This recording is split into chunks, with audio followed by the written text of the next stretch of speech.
The government just spent $892 billion in a single year. Not on roads, not on schools, not on defense, but just on interest. Interest on debt. And here's the part that should scare you. This isn't an accident. It isn't bad leadership. It isn't a temporary mistake. It's a pattern. A pattern so consistent, so unforgiving, that once you see it, you realize something unsettling.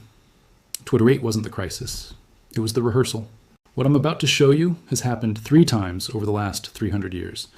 Every time, it followed the same stages. Every time, millions of people lost everything. And right now, we're approaching stage 4. Let me ask you something. If there were a 4-stage pattern that accurately predicted the collapse of multiple economies across centuries, wouldn't you want to know where we are in that pattern today? Because this isn't theory. It isn't opinion. It's math. By the end of this video, you're going to see the same stages unfolding right now before your eyes. But to understand where this ends, you first need to see how the machine was built. Because once you understand the design, you'll understand why it always breaks. 1694. England is broke. Years of war with France have drained the treasury. King William III is desperate.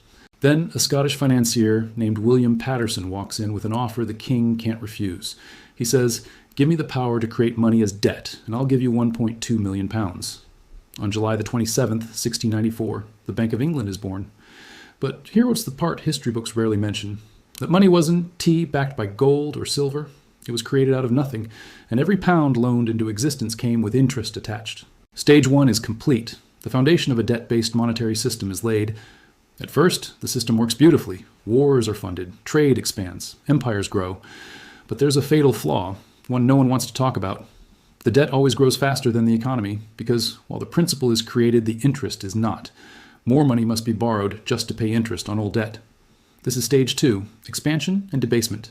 The currency slowly loses value, until suddenly it doesn't feel slow anymore. By 1720, speculation is everywhere.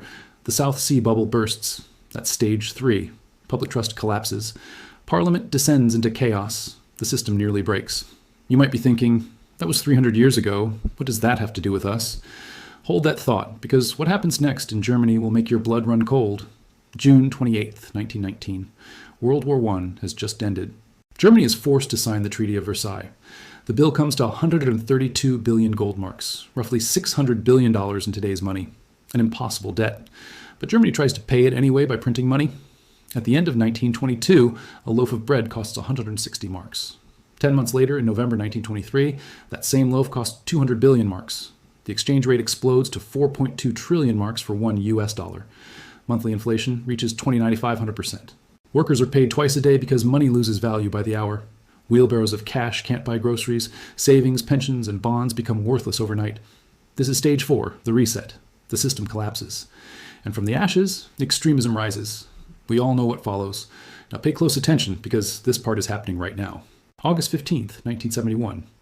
President Nixon appears on television and ends the dollar's convertibility to gold. The Bretton Woods system dies. The reason is simple.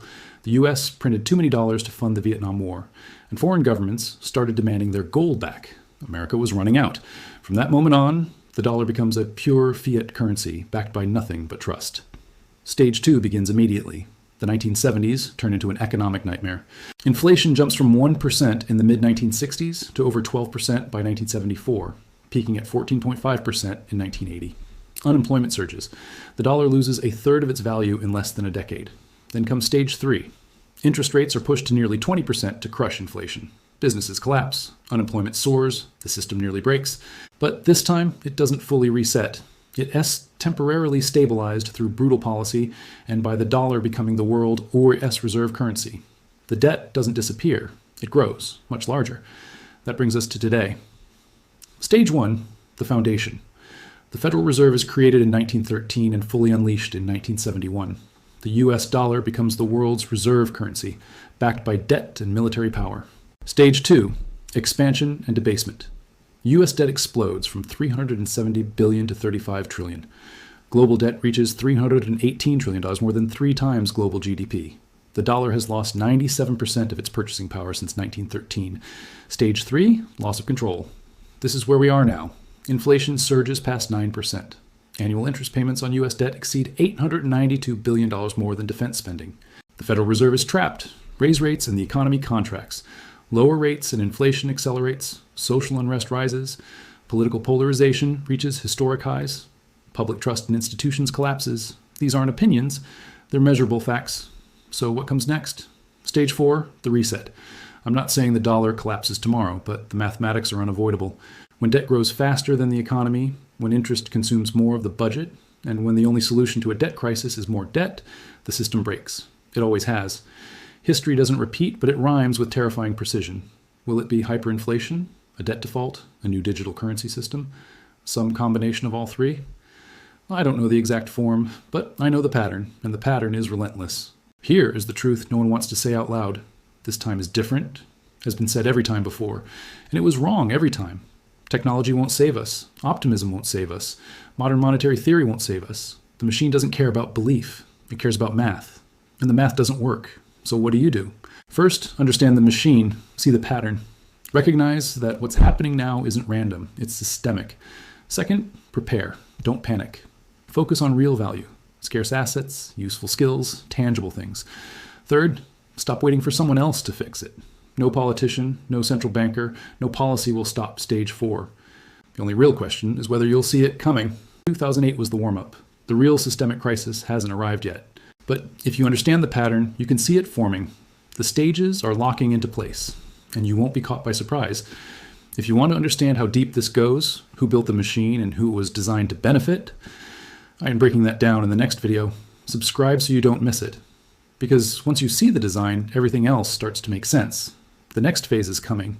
The only question is, will you be ready?